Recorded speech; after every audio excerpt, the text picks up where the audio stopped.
Vishnu Chakravarti generally is expanding and elucidating concepts and tattvas that were first originally presented by Rupa Goswami. Right? Just like he had, Rupa Goswami wrote a book, Bhakti Rasamrita Sindhu. So then, 200 years later, it's a big book. So Vishnu Chakravarti made a summary of that book. It's called Bhakti Rasamrita Sindhu Bindu. And another big book to explain Madhurya Rasa and Gopis and Krishna, Rupa Goswami wrote is Ujjvala Nilamani.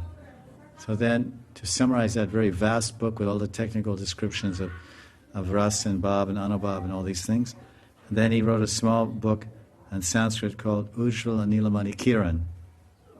And then there's the Bhagavatam, which is such a vast book, so huge, 18,000 shlokas. And then that was summarized in also a big book, Brihad Bhagavatamritam. Not 18,000 shlokas, maybe 2,000 or 3,000. Then, 200 years later, Vishnu Chakravarti summarized that in a book called Bhagavat Amrita Kana. Bhagavat Amrita Kana.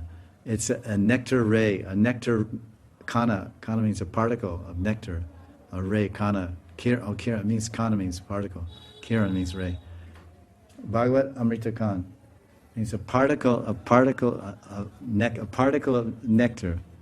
Like we say, kan bole, Vrindavan me, kan bole, Shri Radha Radha. So he gave that. And then he gave that, but then also he gave that Ujjvala Nilamani Kiran, but then also he wrote all commentaries. He wrote commentaries on the Ujjvala Nilamani, huge commentaries. For example, on the first chapter 1 of Ujjvala Nilamani, verse 21, there's a 32-page tika of Vishnu Chakravarti to explain Parakya Bhav.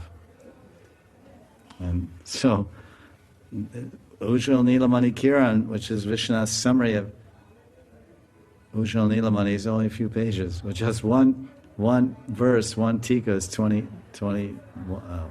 pages or whatever. So this, so many meanings can be in all these shlokas, and we have Gopal Mantra and Kam Gayatri, but every guru has a different realization or meaning of that, because it's unlimited. So then they share the meanings that they've realized and understood with their own followers.